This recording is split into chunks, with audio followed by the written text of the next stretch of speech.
This is Special Chronicles, giving respect and a voice to people with special needs. I shudder thinking how the world can be so cruel. I lend my voice to those who can't. It's time we try, it's time we care, it's time we stand. It starts with a voice. Welcome back to the Special Chronicles podcast, where we're giving respect and voice to people with special needs. I'm your host, Daniel Smrokowski. Today, we're bringing you another conversation as a part of our Unified at Work series presented by United Airlines Bridge Disability Business Resource Group. On this episode, I'm excited to be joined by Samantha Alloway, Executive Director of the ALC of Illinois. We'll be talking about the Wings for All program. If you're watching the video, you will probably see it on the t-shirt I'm wearing. We'll be including a special event held at Chicago O'Hare Airport on August 16th, 2025, which by the time you all hear this, it'll be a month ago, in partnership with United's Bridge Disability Business Resource Group. Together, we'll explore how Wings for All supports travelers with intellectual and developmental disabilities, hear inspiring stories from their families and crew, and learn what inclusion looks like in action, both in the airport and, as Captain Tate says, and as we say, United in the friendly skies. So stay tuned, because this conversation is filled with health, inspiration, and lessons we can all take into our communities and in the friendly skies. You can find today's show notes and more at specialchronicles.com. Please put your both your hands together as we welcome Samantha on Special Chronicles. Welcome, Samantha. Thank you so much for having me today. Yeah, it's good to have you on the program. And I think within the past week, I think we've seen each other a few times already. And we got to spend the whole day together too. So it was great. Yes. It was. So before we get into the Wings for All, just briefly introduce yourself, your role as the Executive Director of the ALC of Illinois, and for listeners, a quick backstory. I got connected with the ALC of Illinois even before my job as a service ambassador at United Airlines. But in 2020, the ALC of Illinois gave me the self-advocacy award. And so it's a neat connection. But introduce yourself. Tell us about your role at the ALC of Illinois. Oh, wonderful. So I came to the ALC of Illinois 13 months ago as the executive director, but I have been volunteering and sitting on the public policy committee for the last 3.5 years. And the reason the ALC of Illinois has really spoke to me is because I am very blessed to have 3 amazing sons, age 12, 10, and 4.5. And my 10-year-old was diagnosed with autism spectrum disorder at the age of 3, which absolutely changed my entire life and my understanding of intellectual and developmental disabilities. So his experience led me to want to fight for a more inclusive world. And there's really no better place in Illinois to do that than right here at the ALC of Illinois. So being here has been a great honor. Awesome. And now, as we, the main reason why we're having you on is to recap this really powerfully impact. It was my first time with I'm sure with other United employees, that's the first time we volunteered with this event. But share with us how you became involved with the Wings for All event, and for those listeners who may not know what the Wings for All is, you share with us a little bit about what Wings for All is and why it's so important. Absolutely. So I will be totally transparent. The person to tell me about it was our amazing president, Kimberly Johnson, who actually experienced Wings for All many years ago when her son was much younger. And she told me, listen, we got to get this back to O'Hare because this is a life-changing program. I can speak as a parent. When my son was small, we did take the adventure of a lifetime and flew out to Washington State. And I sure wish we had a little practice flight before we took on such an endeavor. And when President Johnson spoke about it, that was my first conversation. The second one was to reach out to Carrie at the Arc of the United States and start the process. So from there, she got us in touch with our amazing partners at United, and meeting by meeting, date by date, we finally got the banana. We got B14, 14 Bravo. How do we say Bravo 14 or Bravo 14? Bravo 14, yeah. Yeah. So we were able to get that date, and getting to work with Neffy just changed the game. The moment she became involved, it was full speed ahead. And Helene at Bridge was outstanding, and Polly, and we became partners. We got the date, and we just kept going. I just can't believe it's over, because it felt like months and months to make it happen. Yeah. And then boom, it was such an incredible day. So that's how we got started here. Awesome, and I'm sure hopefully we can make this a 1 or 2 time event moving forward. I want to touch on briefly something that you said about a process, how this was a process flight. Even for myself, before I've been taking public transportation with the bus, for even like. I was born in Southern California, and my grandma, had first shown me how to take the bus. But even fast forward to 6 years ago, before I'm one of the first Special Olympics athletes that United hired as a service ambassador, and so even before, it's like I luckily only have to take one bus, but my mom and I, before my first day. We did a kind of like a practice flight, but it was a practice bus ride from my home to the airport and back, just to get. I mean, it wasn't anything official with the Pace Bus Company, but it was kind of the same type of practice one to know, even though I've had experience taking the bus, but still just to kind of know what to do, where to go, how to use the reduced ventral cloud that I have, and all that. And so it's kind of the same type.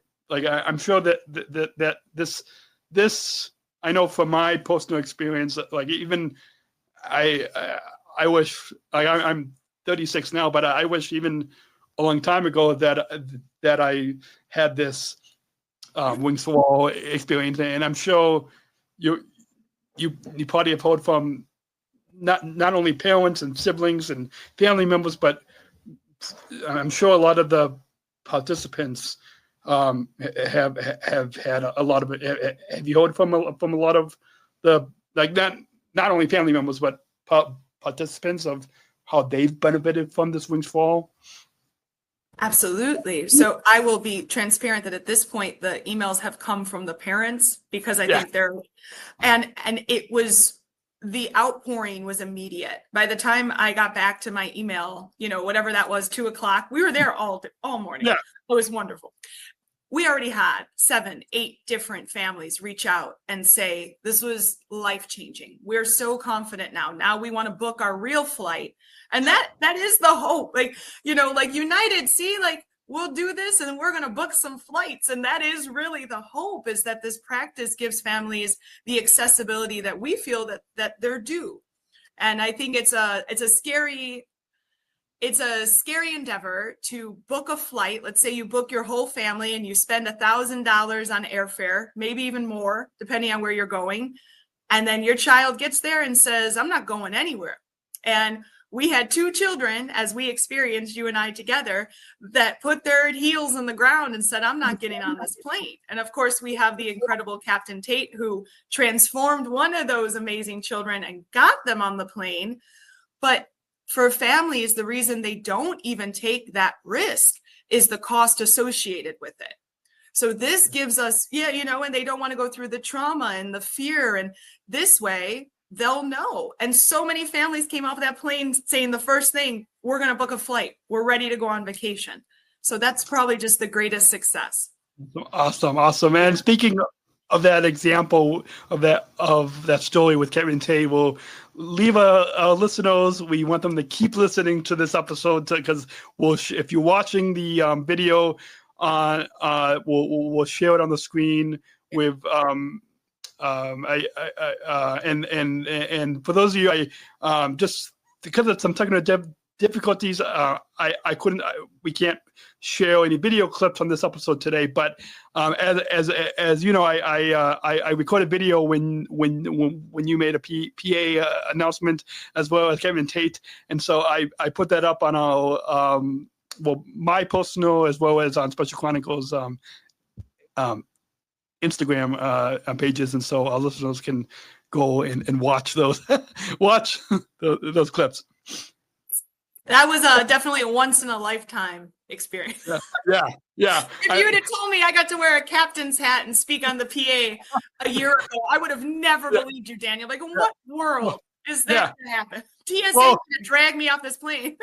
Yeah, well, and now with because of thanks to Captain Tate, I got to sit in first class, and so I was glad I was able to film you making it. So now you've got proof of It was great. Yes. Yeah. And so moving on here a little bit more about Wings for All. So my cousin's wife, they live in Parachute, Colorado, and he's a sergeant. He's a police officer, but she's a special ed teacher in I believe like the Weifel, Colorado, like western northern Colorado, and I DM'd her on Instagram about this Wings for All event, and so I'll definitely be pointing her to this podcast episode, but also I hope as Aline from Bridge knows that there was a similar Wings for All in Denver, and so I'm hoping that my cousin's wife who's a special ed teacher, I'm hoping she can get some of her students and families in her special ed class involved with this in Denver. Well, let me know, because I'd be happy to introduce you to Elizabeth. She's the executive director of the ARC of Colorado, and I can never say this out loud, but she might be my favorite executive director besides Illinois. She is amazing. Awesome. And she really inspired me to take this on too. So I'd be happy to introduce you to. Yeah. Off air. I can share her contact information with you. That'd be great.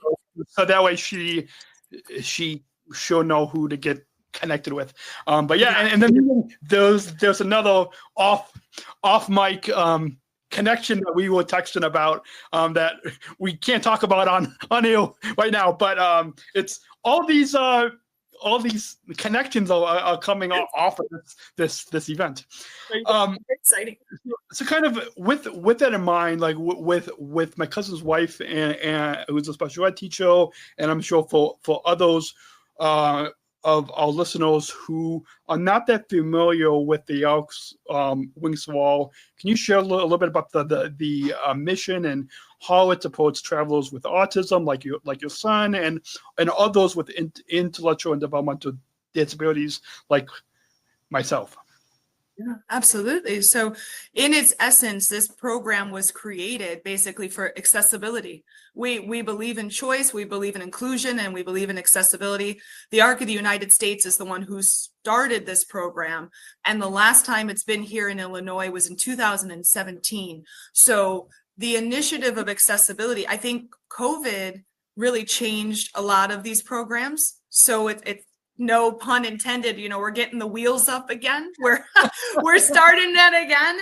And I think what this was really developed for is that airports in general, airplanes, it could be very overwhelming. It's a sensory overload, and the noises, things we might not even think about, just the closing of the bins above your head. I mean, it could jar me, and I don't have an intellectual or developmental disability, and it's jarring. So this is a preparation opportunity.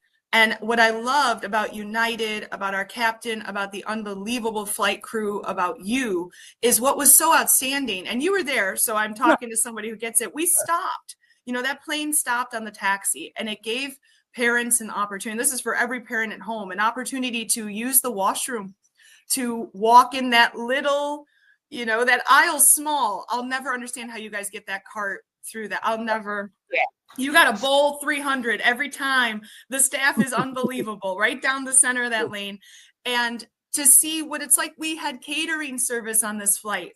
So if you wanted a dark chocolate quinoa bar, today was, Saturday was your special day. You got to try it. And the stoop waffles and the reality of the sensory and the sound and someone stopping and asking you questions. Do you want a snack? And I mean, there was one kid in the back cracked me up. He's like, I don't want to be asked anything. I was like, well, I can't promise you someone's going to, not going to ask you a question, but that reality happened.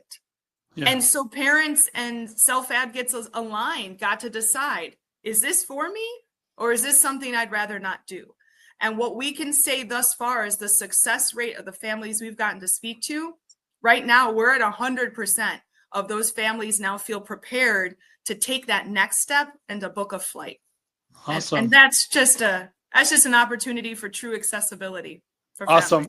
Awesome. Yeah, I'm sure. And it was really powerful to see. Kevin, what our listeners and you, and maybe I'll have to give you a early access sneak peek to Kevin Tate's episode because you're gonna love it. But something that our listeners can look forward to. So we mind me, and I'll give you early access to Kevin Tate's episode. But what our listeners can look forward to, Kevin Tate shared a story of there was a family from India that took part in the Wings for All event, and they for many years they have not, because their son with autism or developmental disabilities. Because of the son, they have not been able to travel back to India to visit extended family, and because of this past Saturday's Wings for All, that they now have had the confidence, the practice, and the tools, and really the confidence to be able to go back and visit family. And to kind of to have my United hat on. I mean, I don't have a pilot's hat, but just to have my United hat on, that's really what the mission of United Airlines is about: connecting people and uniting the world, and really all people of all abilities. So that story, I don't know if you talked with that family, but that's just, I don't know if you want to comment on that story. I mean, everything we just spoke about, it really is that accumulation of truth, and we are bringing families back together. We often think our neighbors, everyone's from somewhere. And I think a human condition is we want to go home. We want to be able to see. I have family that lives all over the world, from Hawaii to Ireland to Texas to Pennsylvania. And I have the privilege of being able to just get on a plane and go and visit my family. It's a privilege because it's not accessible to everybody. And I feel United and Wings for All is making that true effort to make it a reality for so many families. Absolutely. And I'm sure even like tools like the hidden disability sunflower lanyard, which I just got a year or so ago. We had all of our service ambassadors had a all-day training at the airport, and Helene, who you met from Denver, actually gave me one, because I have friends like in the UK and New Zealand who have been using it, but now it's just now coming to the airports and to airlines in the US, and so like even tools like the hidden, like, and I think we gave all the families one in the backpacks, and that behind the scenes tidbit, I really pushed to really give all of the families and the participants one of the sunflower lanyards in in the bag that we gave them at the end of the event. But I really, because I know from my experience and friends of mine who have traveled with the Sunflower lanyard, just how much confidence that it gives. Like in addition to the confidence from Wings for All, but that Sunflower, and there's a new Sunflower extra cloud that's coming out that I'll point people back. If you go back to I think February of this year, I had the CEO of the Hidden Disabilities Sunflower on. So just go back if y'all just go to specialchronicles.com and find our Unified at Work series, and you can the episode was, I think it's titled "The Hidden Disabilities Sunflower," and you can go back and hear more about that. But coming back to this event, can you walk us through what happened at this Wings for All event at Chicago? What were some of the highlights for the day? How many families and participants were involved, and as well as the kinds of preparations that the airport, the United Airlines teams, and the Elk made to make this rehearsal possible? So I think it's so important to note that the first outreach for this program was in December of 2024. So this was a 9-year endeavor. It's like, it's like the time it takes to make a baby. Like we had 9 months that we incubated this project behind the scenes. And you have to start with the Arc of the US, and then you bring in United, then you got to bring in the flight crew, then you got to bring in the staff, then you have to bring in our volunteers. I'm incredibly proud that the Arc of Illinois, we had 20 volunteers. I mean, you could see the orange. You're wearing it, which I love. I love it. And here I am wearing pink. I should be wearing a shirt too. I messed up. It was you could see us far and wide. And so we got there bright and early that day. And Neffy, I think, beat us all there. You beat us there. What time did you get there Saturday? I got there, let's see, I woke up at 5. I got there about 7 yes. Because I need to let Helene and Polly, because they're based like in Denver and Houston, I needed to let them into the conference room. And so because Neffy's only one person, and so right. I just no one officially told me to be there early, but I just felt as doing my job to help Neffy out. So 7 in the morning. So I'm sure before you and everyone else came. So we started showing up at 7:30, the director team, and I was just beyond proud of the team here at the Arc of Illinois, because there were 10 of us in attendance, only out of a 22-person staff. So almost 50% of our team showed up, because that is how dedicated we are to this event and to this opportunity. We in total had 136 participants.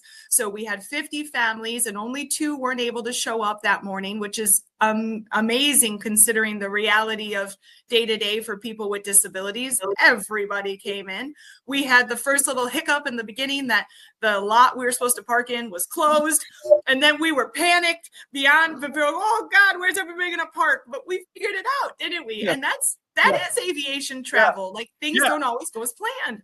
Yeah, well, and even the just to jump in here, the issue with the parking, the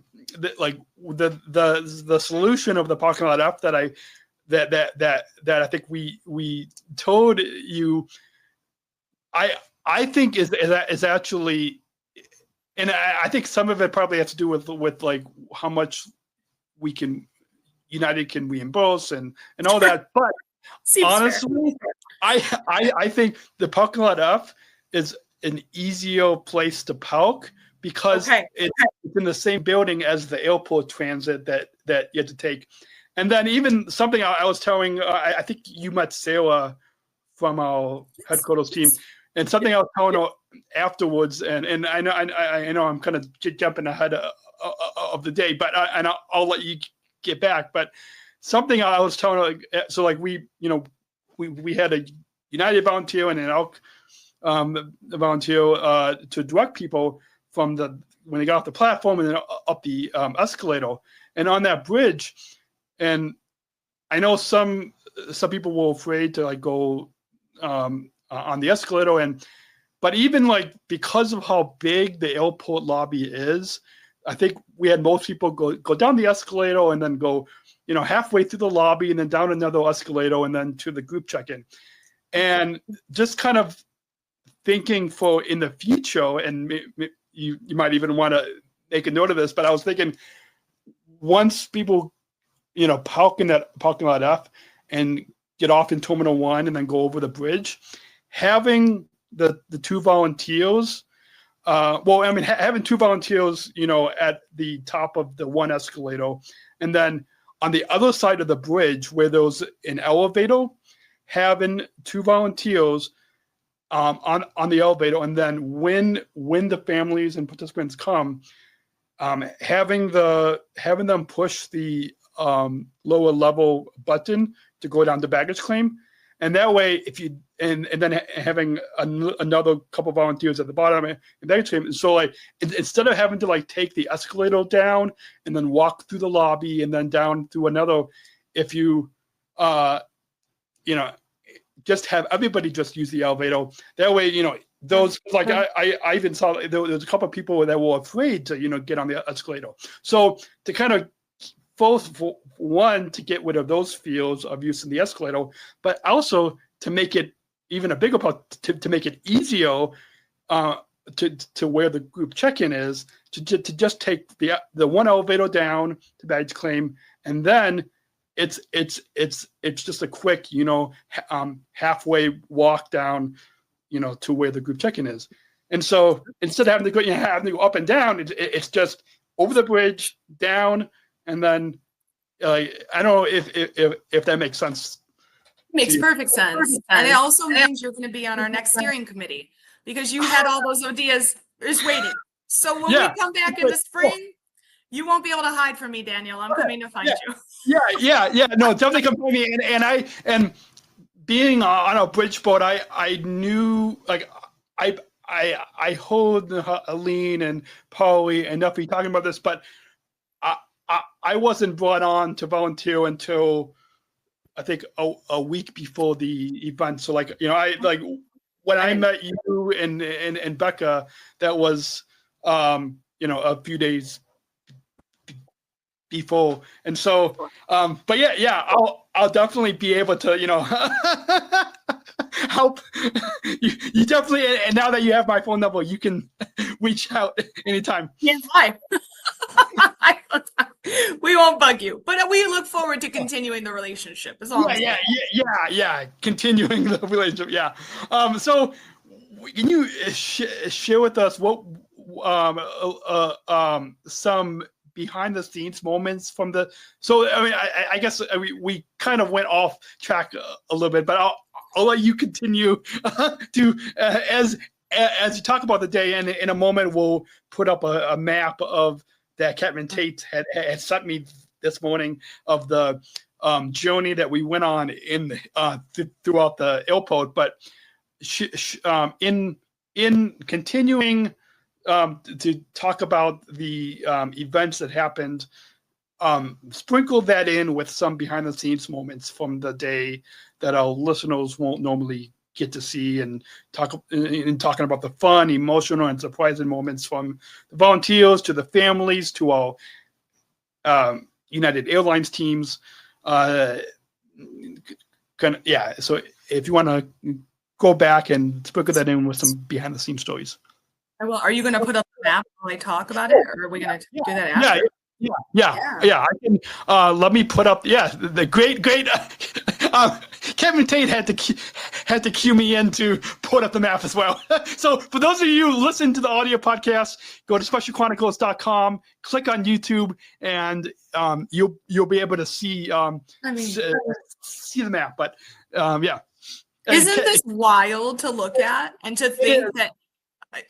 I can't. I thank God for aviation professionals. I swear. I mean, what I'll tell about the day is that this day has been being planned for so long. You know, like I told you, almost 9 months. And last week we had an opportunity to come to O'Hare to be with Neffy. We met you at the training. We had the virtual meeting. We had Dave was on there.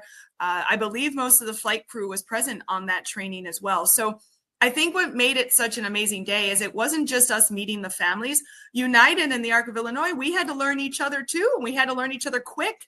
You know, we all got in the same space. None of us really knew what to do here at the Arc of Illinois. We're like, we got some boarding passes, you know, and there were a few errors in printing the boarding passes, but guess what? United was right there to fix that and said, hey, we're going to print them correctly.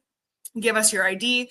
We're ready to go. And then to see us break into those groups, basically become the best of friends in a matter of 15 minutes, you know, and to have the flight crew waiting there to greet the families, I think was probably one of the most amazing touches, because for families, honestly, when's the last time you've gone anywhere and had that type of access to your flight crew and your captain and your co-captain? And it made it so personal.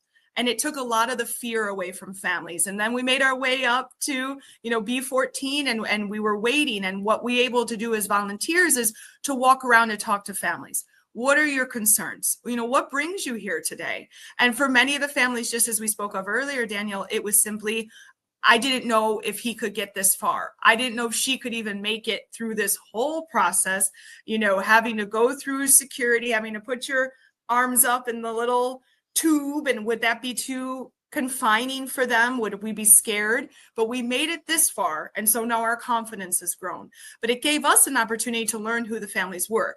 How far did you travel to get here? And every single one of them had traveled, you probably within Cook County, but there are a few families that traveled 2.5 hours just to have the opportunity to come to O'Hare, because they hadn't done it. 54% of the participants had never been to the airport with their loved one except for this program. And that it really is deflating the fear by educating families of what the reality of aviation looks like. So to think that we went from all that planning to that day, and to look at the map you just showed, and to know that we were all on that process together. You know, we learned about the de-icing, you know, where they would have us, we spray the plane so that we don't freeze in the air. All these amazing little details that, I mean, I was a passenger, had never had that experience before or had the opportunity to learn. So it also equipped the parents. You know, we have the participants, but the parents, now they feel like, okay, I know how to explain this to my loved one, and we're going to come back and we're going to fly. It's just unbelievable to look that we taxied that runway and then we came right back to deplane. It was great. Yeah. It's incredible to even and even for those of us that work for United, I discovered that those on the seatback entertainment, those trivia games that you can play. Yes. I also just recently learned that so like on United, you know, we just came out with having Spotify and Apple TV on the seatback, but also like under the Spotify, there's access to the air traffic control ATC, where you can, the ATC, and like even that, like, and I didn't like to be fully transparent. I didn't used to be like into aviation. I mean, I had maybe one pilot friend, but I had one pilot friend too. Yeah, I understand. But now, like now to like know, like, you know, 6 years looking for the airline to have more. But even like seeing this map of it gives like the next, like for example, like this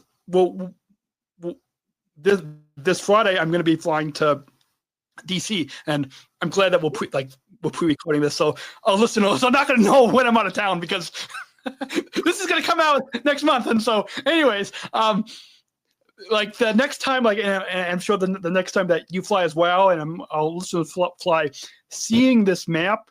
Yes, this is at Chicago O'Hare International Airport, but even seeing this map, and yes, it's like what how Catman Tate had drew the path that we went from the North Pole, which is where B or Bravo 14 is, and then around by Terminal 5 and Terminal 3, and then to the de-icing, and then and even Catman Tate said that, like, because like I had a question that when we were sitting at the de-icing facility, that a couple of, and I don't know if you thought of this, but like, is it because this was like a practice mock flight, is like, what were the pilots doing when we were at the de-icing facility? Like, were they on their phones?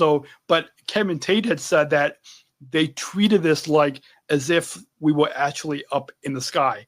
And so they, like, their phones all locked away. They, and even, and everything from the PA announcements, they treated it as if they were, 13,000 feet in the air, up in the air. And so this, like, and even seeing this map, like, I'm sure that the next time that I'm sure definitely that when I fly to Washington D.C. this Friday, and even sure the next time that you fly, when we are on the plane, on the United Airlines plane, this image is probably going to. I'm sure it's going to be in my mind. I'm sure it's going to be in your mind as well, and our listeners. We're going to visualize this map of the airport, and we can kind of know where our plane, like, when you, and even I'm sure you and a lot of the listeners, how there's a lot of construction going on on the tarmac, and both from this map and seeing, you now know just when the taxi time is long, you're going to know, like, why? And even when you fly to another airport, if if you wonder, and even for these families and participants, why the taxi time is long, this gave them a really good, powerful example. Absolutely, a real life example. Yeah. That's So, I'm definitely going to be recommended to our listeners to. If you're listening and you are not yet connected with the Arc of Illinois, definitely get connected. We'll share at the end of the episode where people can sign up for the next Wings for All, because I'm sure all our listeners are. I'm sure. Do you have like a wait list of how many? Like is there a limit of how many families, or like how does that work? So let me tell you the next steps. So this process itself, we got it. This was almost like, I know it's what it sounds like, a pilot program. We were trying to see, how did this go here? No pun intended, but it was our pilot launch. And, but it's true. It's what we call it. And we had all 50 spots were full in 36 hours. Done. And our wait list was 45.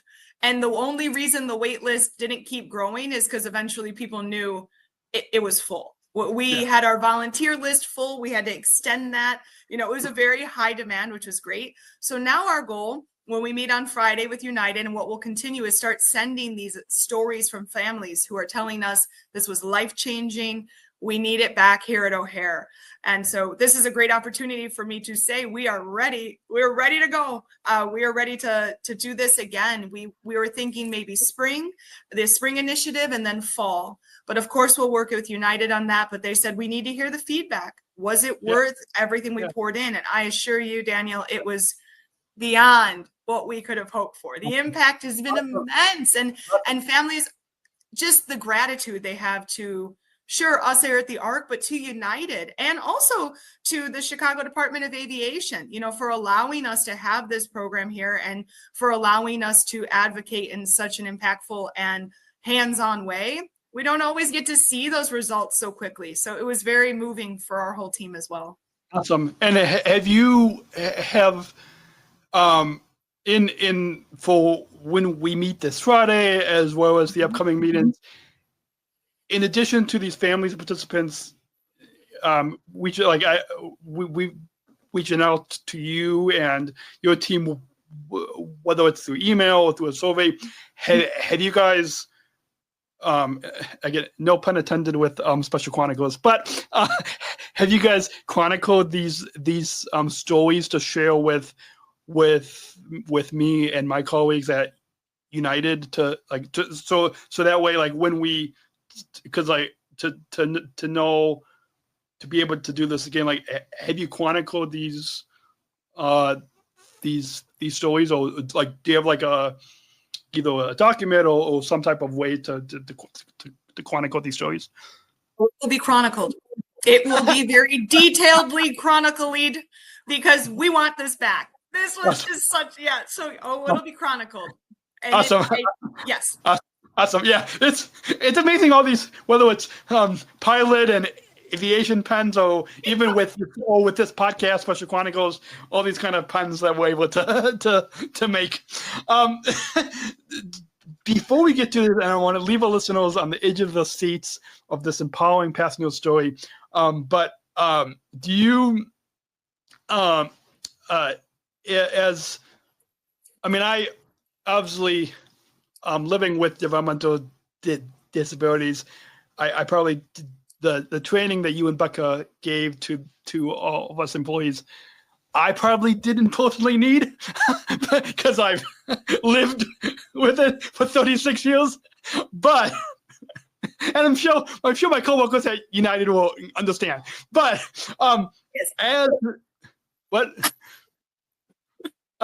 as the executive director of the ALC, what can our listeners, and what have you taught? Oh, like I've got a notebook in front of me, but I've got the handout that you gave us on this Wings for All and disability awareness. But what can our listeners, and what can other United Airlines employees personally learn about what intellectual and developmental disabilities, or IDDR, what autism spectrum disorder is, and how best to support travelers who may face communication or behavior challenges?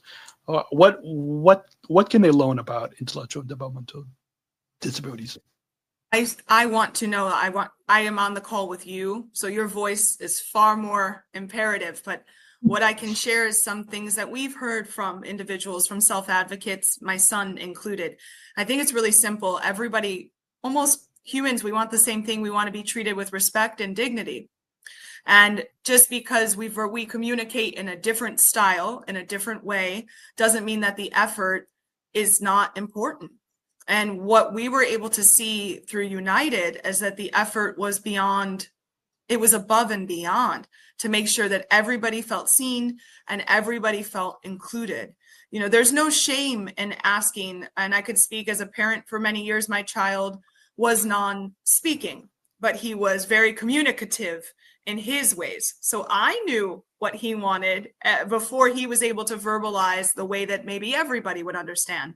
And there was never any shame in someone asking questions, but be respectful when you ask those questions and be inclusive. And I think that this community, us here at the Arc of Illinois, we are here for just that everybody has an opportunity to live their life of choice through informed decisions. And accessibility is a really key aspect of making sure that people can make their own decisions. Now, you can cut me off and tell me if I'm way off, but I feel like... No, you're totally right. I think for those of us with intellectual and developmental disabilities, in addition to what you've shared, something that I often tell people is that we have the same hopes and dreams, just like everybody else, that we show love to people that show us hate, that we have that compassion, and with that's why we should be treated with the same respect, the same dignity as any other person, even as any other traveler. And that's what, and I'm not just saying this as a United Airlines employee, but that's why whether it's having an intellectual disability and being employed by United, as well as the amount of dignity that they give, that our customer service and the pilot and the in-flight and all the teams give to us. That's the gratitude that, just like what you shared, that I am really I'm grateful that this airline, like, that's why the number one airline is, because of that dignity that we give to all travelers. And you do. Yeah, you do. We love United. We do. I've always flown United. I mean, it's just an amazing airline in general. But the loyalty over here, man. Well, and my dad, who's possibly retired now, when he was working, he used to fly on United as well. One of my job skills, in one of my special ed classes, one of my classmates, her dad worked for United, and just a few years ago, I was working at the airport, and I ran into her and her parents, and like, I haven't seen it for like 18 years since I've been in high school, but to even have that connection. Moving on, how has, because this conversation is, again, no pun intended, has been flying by, just like the Wings for All flight that we had. It just it flew by. We didn't take off, but it flew by. Well, how has leading programs like Wings for All shaped your perspective and approach as a leader, as the leader of the Arc of Illinois, as the executive director? How has programs like this, Wings for All, how has it shaped your perspective and approach as a leader? Whoa. Question. I'm still so humbled when anyone says that out loud. Like, you're the leader. Like, I still am reminded, like, wow, because it is such an incredible honor, especially as a parent. It's just such an incredible honor. So for us, what's very interesting is we take on a lot of case management at the Arc of Illinois. We help a lot of families behind the scenes. We help them with their day-to-day. We help them to find the services that are necessary, the advocacy, special education advocacy, transition advocacy. A lot of the work's behind the scenes. And what's interesting about that is, even though we know we're positively impacting lives, we don't always get to see it in real time, if you understand what I'm saying. We know this impact is important. Like right now, a lot of our advocacy is geared towards protecting Medicaid, protecting services and home and community-based services, the Medicaid waiver in Illinois. We're geared towards that. So we know it's important, but we don't necessarily see the positivity day to day. For all of us, myself included, when we have that glimpse of we're offering something, and now that family can do what we all want to do, which is travel and have choice of where they go and have opportunities that were not there before. That type of goodness in the heart, it just drives you to work even harder, because now we could see it. And it's not that we never see it. Don't get me wrong. We get a lot of feel-good stories. But I mean, in life, you don't often see the return. The ROI doesn't come in that fast. Like, let's do this program, and in 2 hours, someone's going to walk off the flight and say, I'm going to go meet my family in India again, because I haven't had the opportunity to do that in 14 years. It just drove us. I mean, we all had the opportunity to get together for lunch afterwards, and all we could talk about is, okay, we have to do more. We have to do more. We have to do more in person. We have to do more events, because you guys give us the energy to keep advocating. It was just as a leader, I'll never forget this, Dave, because it took all of our work. It put it into one little space at O'Hare, which is not a little space, but one space, and gave us the energy to keep going in an even more meaningful way. Awesome. Yeah, I love that what you said, and when you highlighted how it's the goodness in the house that made me think of you've probably seen a lot of the ads for United's good leads the way campaign. Yeah. You probably on a lot of our lanyards, you probably even saw that as well. And it's much more than just this advertising campaign that you see, like whether it's, I think, like even during the Super Bowl, on TV, on billboards when you're driving down the highway, of course, in our airport terminals. It's the good leads the way. It's much more than just this campaign. Yes. The way how you describe this advocacy with the elk, and it perfectly ties in with what we all just experienced with the Wings for All. This goodness in the house, that's what good leads the way. Like, that's what United is doing when it comes to good leads the way. That's how it aligns. Absolutely. Now, to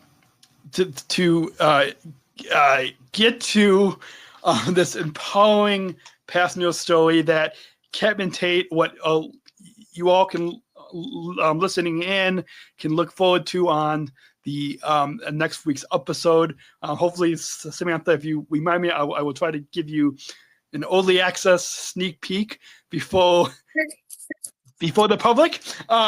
But there's I'm going to put up on the screen. So for those of you listening to the audio, go to Chronicles.com, click on YouTube. But can you share the heartwarming story of the young participant who originally didn't want to board the aircraft, but then Captain Tate's encouragement eventually made him on board? What was the moment like for you and the family? And describe for our listeners, because I'm recording these episodes out of Odo, and so our listeners will get to hear more of Captain Tate's reaction to the story. But from your perspective, can you? I'm going to put the picture up on the screen right now. Can you walk us through this empowering story? Because I was telling some of my colleagues that I hope that at least internally at United that we can, this picture, there's a lot of powerful stories from this Wings for All, but this is one powerful story that I know will encourage more of our United employees of why this Wings for All is important, why we need to continue it. But can you? And I was glad that this picture that I'm glad I was able to, being tall, I was able to capture that picture, and I'm glad that you that you shared that the Elk of Illinois shared this on Instagram and Facebook, because it's that's just one of many powerful stories. But can you highlight and describe for our audio podcast listeners what this story and what this picture of this young man that's embracing Captain Tate? I sure can. If I was to embrace it in one word for those who can't see it, we're just going to go with joy. It is pure joy. The reason is I won't use any of their names just because I didn't get their permission before this. This family came to us with the hopes that they can fly to Disney World. They want to bring everybody down. And he has been driving everywhere for his 14 years because he just doesn't want to get on a plane. He's afraid of it. So they got all the way through TSA. They got through the boarding. They got to the gate, and they were waiting. And he decided, I'm not getting on this plane. I went over, I talked to him for about 10 minutes. Our board president, the lovely lady to the right here, that's our board president, Kimberly Johnson, went and spoke to the family. And we had 2 volunteers from United, one volunteer, and then 2 staff went and spoke to him. And he said, I'm just nervous. I'm not getting on this plane. And we tried, because you see he's got that Bears jersey on. And we're like, we already brought together the orange and the blue. You're ready to go. You're the Ark and you're United. Let's go. And he wasn't doing it. So his mom actually boarded the flight, and she recorded the entire thing. She's like, I'm going to bring this back to him and showcase this is what it looks like. This is what we did. And their hope was to come back on our next event and try one more time. So we're getting off the plane. Captain Tate also had come out prior to talk to him and say, come on, buddy, get on this flight. Like, you're going to have a great time. And we thought we had him. You saw, like, right before we took off, we thought we had him. And he said, nope, I'm not going anywhere. So mom got on, mom recorded. We're all deplaning. Everybody's getting off. And Captain Tate on a completely on his own. He walks over. He's like, hey, I'm going to try one more time with our buddy. And I was like, okay. So he did. He walked off and we were still kind of wrapping things up. And all I see to my left is Captain Tate. And there he is. And he gets on the plane. First and foremost, like, he owned that plane. Like, he was about to get in the cockpit and take us up into the air. He had all the confidence in the world. We don't know if it was the crowd that made him nervous, because there were 100 and, I guess with staff, probably about 150 of us on that plane. Yeah. It was packed. So that having the opportunity, he walks on, he sits down right in that chair, like he owned the place. I think it was like 29C. He just sat down and said, hey, this is my plane. I'm ready to do this. And we're just laughing, and he's giving high fives, and he's wearing the captain's hat. And then we all come up to the middle, and Captain here said, hey, let's take a picture. He's like, get in here. And when he just leaned in and he gave him a big kiss on the forehead, I couldn't.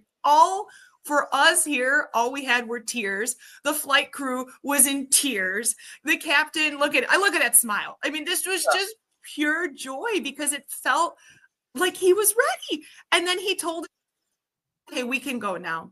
I'm ready to do this. So we can't wait for the follow-up to see if he didn't actually go on a real plane and go. But it was just a moment of never-ending advocacy. And I swear, just the human condition of love. That was pure love. Like, all we wanted for him was to try. All his family wanted was that opportunity. And we got it. And we got it in the most, this is going to be one of the most cherished pictures of my entire life. It was amazing. It really was. Awesome. Yeah. I hope that you guys can, I hope you guys can frame that picture, because that's, and to kind of jump off of that, and we'll have to maybe edit out this 5-minute clip, because it's a perfect story. But to jump on to of what of the impact of the story, because I hope there is follow up that he and his parents can come and join us for the next Wings for All. But this I think also it illustrates that those of us with intellectual and developmental disabilities, like this young man, like myself, it's as fast and busy paced as the airline and the airport is. Sometimes we need that extra time to process what a flight is gonna, that extra time to process what is gonna happen. And so I'm sure, and I don't know what was going on in his mind, but like just kind of just based on my experience, I'm sure like he like you try to like go over in your head multiple times of what's going to happen, what's going to happen, and sometimes that fear does block you. But when you have that loving community of advocates from the Elk, when you have that loving community of airline employees like myself, like Captain Tate, that love, that's what can help to really that can give that extra push with giving those of us with intellectual developmental disability all the time that we need, like, Yeah. we shouldn't be rushed to get on a plane to do something, but that like, as you know, most of the participants were able to get on the plane, but the fact that this young man's story, well, this is just the beginning of his travel story chapter, and so hopefully if he comes back for the next Wings for All, chapter 2 will be be running on, well, I mean, I should say safely, like, but like you get the idea, running on to actually take flight. Yeah, absolutely. And that is the goal and the hope, and that's the outcome we always hope for. It was every good feeling you could have. That was such a moment for all of us. It was wonderful. Yeah. Absolutely. Yeah. So we'll definitely have to edit out this clip. I mean, of course, we want people to listen to the whole episode, but this particular clip of this 5-10 minute story that we've been sharing, I think you definitely can. I'll share with you the edited version of this, that in addition to the picture, but this will, I'm sure it will encourage more families to, like, especially if they hear that even if their son or daughter is afraid, they still can go through this process, and it might take extra time, like this young man, but with the love of the Elk of Illinois, with the love of the United Airlines employees, you can make travel more inclusive and accessible. I know we're going to try to rush through the last little bit here, but as we have talked about this event, can you just share with us a couple of brief personal favorite memories from this Wings for All at O'Hare, and were there any particular interactions that stood out to you? Maybe it was that story that we just talked about, but I was like, that was a big one. I know that was a big interaction and memory that you and myself, Kevin Tate, and that all of us are gonna. I'm sure it's gonna fuel, upcoming Wings for All. But just any other brief favorite memories that stick out to you? Yeah, absolutely. So for me, as in this role, it was amazing to see the bright orange everywhere I looked. And I think what was really amazing is we took up a lot of attention in that bright orange. And so there were people that had nothing to do with Wings for All that stopped us and said, "What's Wings for All? Like, who are you guys? What are you doing here?" And it gave us an opportunity. Like, that's another aspect of inclusion, is education. And so because we all came in there like we had something to do, families that had nothing to do with this project were asking us, and the positive reinforcement of that, of like, "Oh my gosh, I'm so glad you're here. I have a friend, or I have a neighbor, or I have a niece or a nephew who also is on the spectrum, or who has Down syndrome, or who's going through this hard time. And oh man, we would have loved to know about this." So we could say, "Hey, we're the Arc of Illinois, follow us. Like, we have newsletters. We'll keep you updated when this happens again." So for us just to be such a strong team and be in O'Hare was great. I think what was wonderful is watching this community build. When we walked in, we were like 35 strangers, the staff from United and the Arc of Illinois. And by the end of it, we were hugging and laughing and exchanging cards and asking when we are going to see each other again, following each other on Facebook as friends. Monica and I are now besties on Facebook.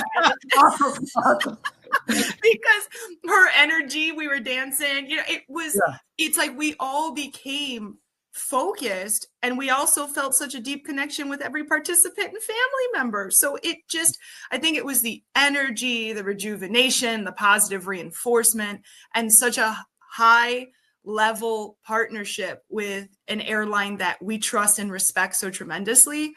And we know that Chicago does too. I mean, O'Hare, we love United. And so it was a once in a lifetime opportunity that we'd like to continue for a lifetime. Yeah. Awesome. Yeah. I love that. And brief shout out and mention to Monica, kind of fun fact. So for those 4 of us athletes that United hired here in Chicago 6 years ago, Monica was one of the mentors that helped us out since day one. Since we when we went in for the job interview and we accepted the job, like Monica was there with us since day one.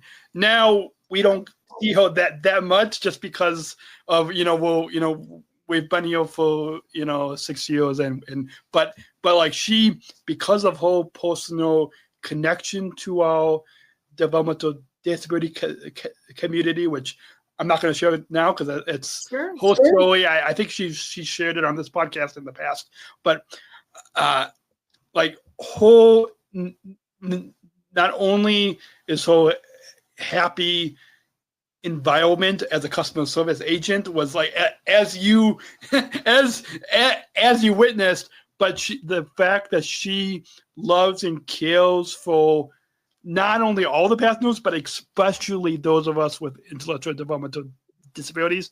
I'm glad that you were able to get connected, and hopefully you guys can have lunch together. And that's the plan. She can't. She's another one. You can't escape me now. I'm coming to get you. She was wonderful. It was the full human experience of going from strangers to becoming family to creating magic, and our goal is to make sure that doesn't end. Like I said, a once in a lifetime opportunity. We'd like to continue for many lifetimes. It was wonderful. Awesome. So a few final points as we come to a close, because I don't know, this past hour and 6 minutes has again flown by. So now as we again, I'm not a pilot, but as our friend Captain Tate would say, as we make our descent down to the end of this episode, and who knows, maybe somebody will be listening to this podcast when you're flying in the friendly skies. Right. You absolutely you did that. I listen to podcasts in the sky, not my own, but other ones, and so you all can do too as well. So, what's it like being? It was Kevin Tate made his podcast debut on this podcast. And so for you, what's it like to be part of the Special Chronicles podcast, and then follow that up with why you think conversations like the one that we have had today is so important to have in public spaces? I know I've been doing this work for 17 years, but what's it like to be on this Special Chronicles podcast, and then follow that up with why conversations like the one that we had today is so important to have in public spaces? So I'm honored. This is the 3rd podcast I've ever participated in. No, 4th. It's the 4th podcast I've ever participated in. And I'm going to say it. It's been my favorite one by far. And I'm going to tell you why. Sorry, it's true. Here's why. You are so incredibly authentic. And the reason I think you are so I really think you're an incredible person. And I'm not just saying that. I don't know for how many listening have had the opportunity to meet Daniel and actually spend time with him. Just an immediate energy and comfortability and genuinity that just doesn't come in all humans. And so you really have that.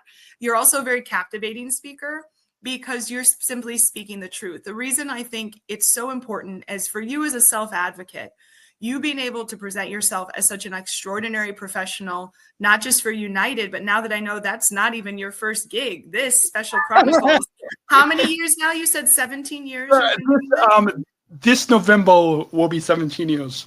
Congratulations. And I don't know if everyone knows that Daniel actually was at 2020. You won the Arc of Illinois Self-Advocate Award. Is that correct? Yes. I've got it. I've got it here. Let me show.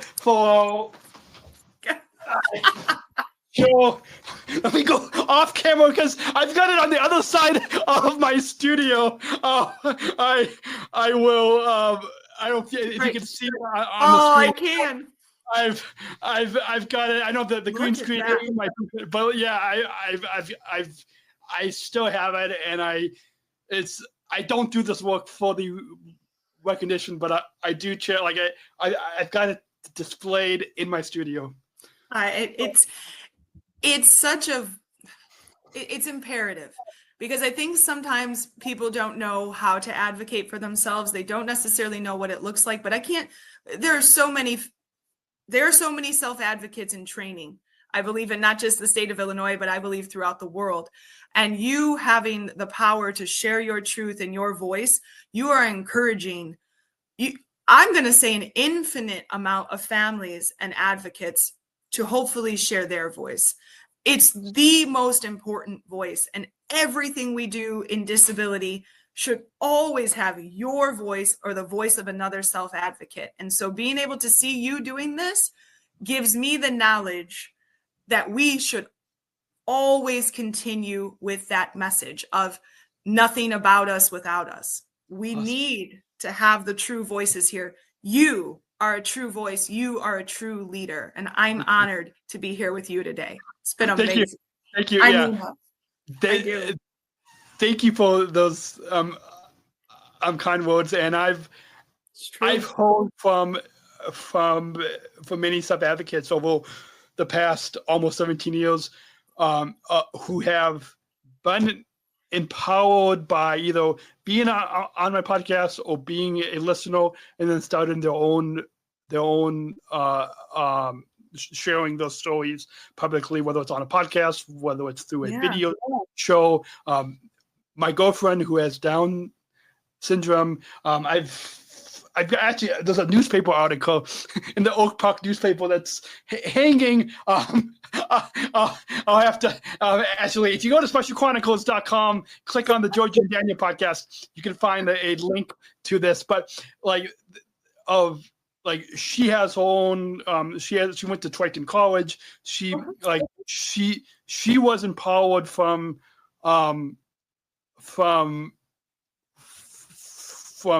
Special Chronicles and sharing and being on this podcast platform to then start her own video. She does a lot of it on Instagram Live. I mean, she's a lot better at it than me. Like I maybe tried it 1 or 2 times, but she's a lot better at it than me. And so she's 6 months older than me. She's a lot better. Anyways, and so hopefully sometime you can meet her, because she's she's incredible. But thank you so much for those kind words. I'm still trying to find a way to come to the Speak Up, Speak Out Summit. I'm still trying to, and so hopefully, because I'd love to even meet Zach Gano and have him sign his book. And anyways, a couple quick final thoughts. Let me move this road to Keep it right there in the middle. Let them know. There we go. Yeah, let me hold it up over your face. Let me just keep it on the. So let me keep it in frame. Maybe I should keep it in frame for every episode. Who needs the green screen? I should just, anyways.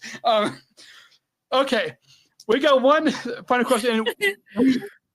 Of course, we don't just want this to be an entertaining podcast. I mean, yes, as you have discovered for the past hour, it's been entertaining, but we want more than that. Just like the advocacy work of the Elk, we want our listeners to take action and to bring inclusion into their communities, just like the Wings of All. And so this final question will help our listeners do just that. And so we've got a bumper. So let's go ahead and roll that bumper. We're not just athletes. We are the ambassadors of an uprising. Peaceful protesters. In a rebellion against anyone who has a fear of difference. Difference. Our demands are equality. Dignity. And the recognition of our shared humanity. We will not stop or accept anything less. Today, our world is more divided than ever. And coming together has never been more urgent. The revolution is inclusion. Find out more at jointherevolution.org. So at Special Chronicles, want our listeners to not just be inspired, to be empowered, but also to take action.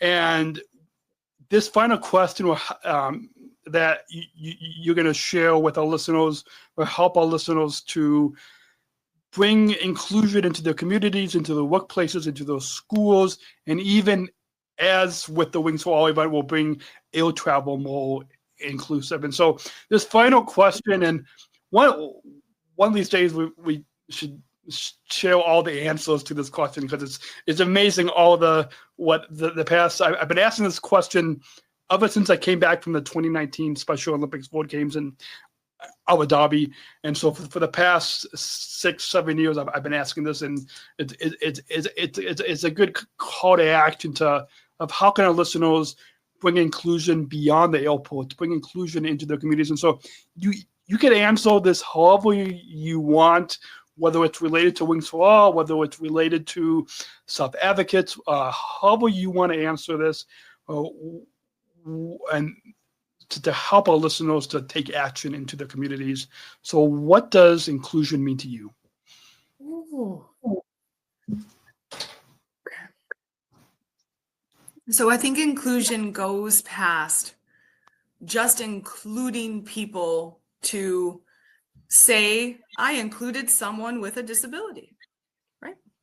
I've seen this firsthand. I think a great example for me as a mother is a birthday party. So when my son was very young, going to anywhere like a jump zone, I'm sure you've been to the trampoline places, it was an incredibly overwhelming experience for him. It was very loud, and the movement didn't bode well for him at that place in his life. So what inclusion looked like to me as a parent was Ellis wasn't just invited to the birthday party. The family made sure that there was a safe space for him to go during the birthday party as well, where when he needed to regroup, because that jumping and the rambunctious was fun for just a little bit, and then sensory wise, it got to be overwhelming. Inclusion made it that everyone there, including him, felt safe to be there, and most importantly, felt safe to be themselves. I think when we place people with disabilities into certain interactions and then expect them to mask to an extent that you're not you, that's not inclusion. I think that's just an opportunity to be there versus who you are is welcomed here and who you are is safe here. And when communities can make that the way that United and the ARC and Chicago Department of Aviation was able to pull together on Saturday, we make the world a truly inclusive place. So I think it's where you could be safe and be you. Awesome. I love that. That's a perfect way to wrap up this episode. Share with our listeners how they can learn more about Wings for All. I'm sure the wait list is especially after this Wings for All event.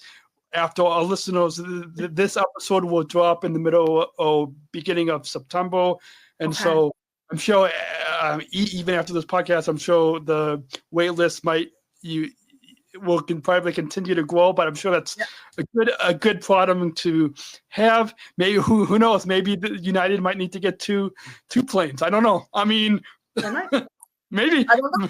Maybe I don't know. But how can people learn more about Wings for All and get involved with the Arc of Illinois? No, well, please, you can visit us on our website, thearcofil.org. It really has all of our programs and the ways to contact us. I'm very open. We're a very transparent team. If you want to email me, please do. It's simply my name, Samantha, at thearcofil.org.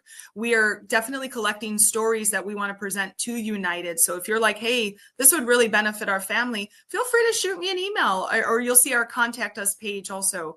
We are involved with advocacy. We have an advocacy page, a special education corridor. You can find out about the programs we do here at the ARC, and we'll help you in any way that we can. I think that if you want to find out more specifically about Wings for All, you do have to go to the ARC of US has all the details of Wings for All versus the ARC of Illinois, because they hold that. So earlier I did Google Wings for All, and it directed me immediately to the ARC of the United States page. So we are a state chapter of the ARC US. So that'd probably be the easiest ways. Yeah. Awesome. So for those, you have to email me afterwards, and I'll make sure to put all those links in the description below. But Samantha at theelkofil.org, the elk. I might have misspelled that, but Samantha will send that to me. And for those of you listening, do it safely. If don't write this down if you are driving, but you can. We'll put information to the Wings for All and the Elk of Illinois and Samantha's email if you guys all want to learn more. The past hour again has flown by. Any final thoughts on your overall time here today on the Special Chronicles podcast, or just to wrap up this recap? This has been Kevin Tate, I think, was on for only about an hour and 3 minutes.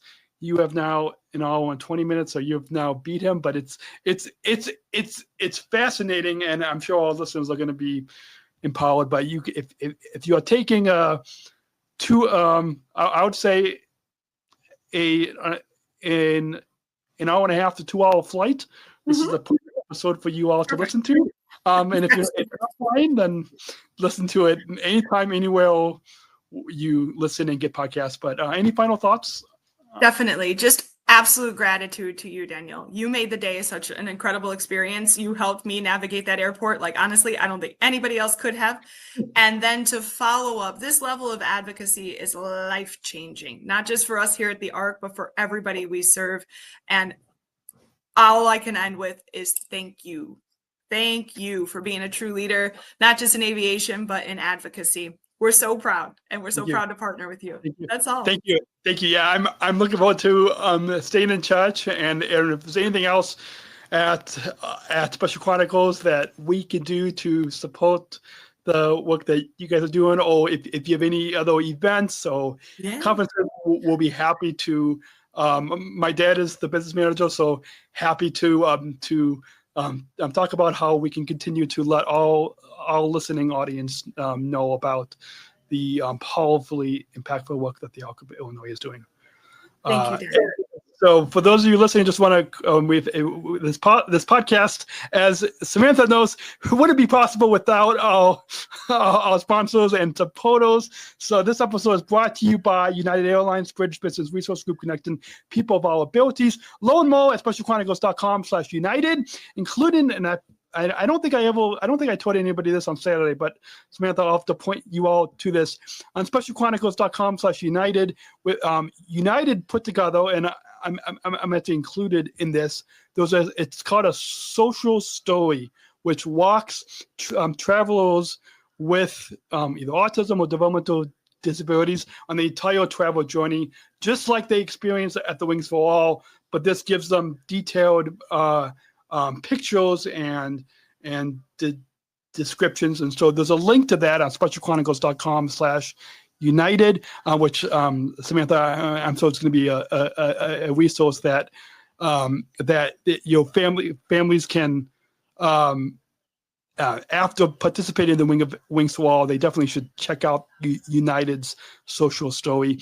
And then this episode is brought to you by the ComEd Energy First Ambassador Program, the nation's first energy and solar efficiency education program taught by people with disabilities.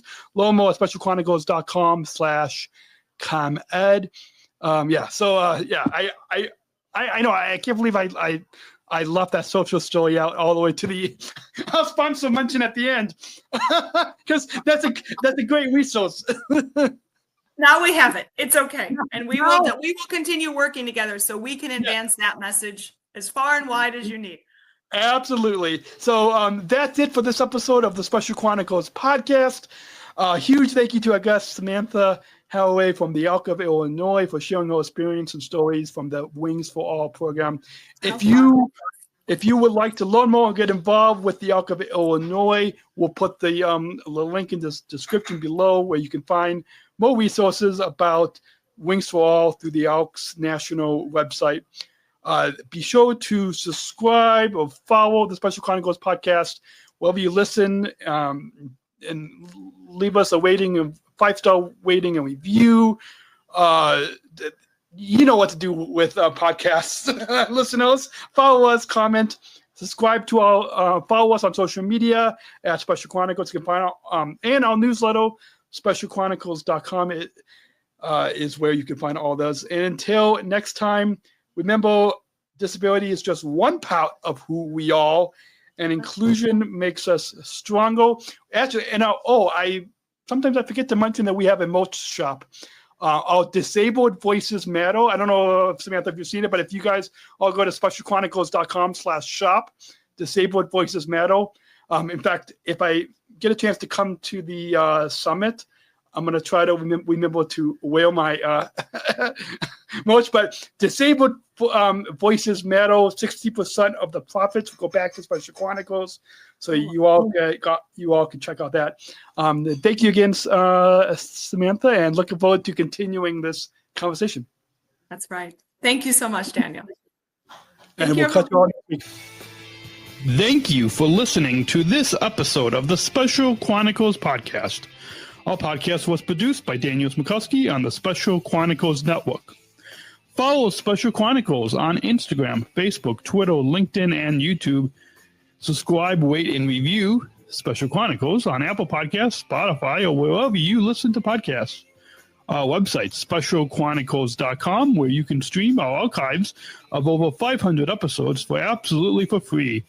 Also, there's a list of our favorites, original series, award-winning columns, and blogs. And sign up for our newsletter to receive exclusive bonus content delivered to your inbox.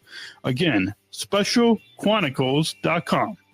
Special Chronicles is hosted by Podbean Podcast Hosting. Our live streams are powered by StreamYard.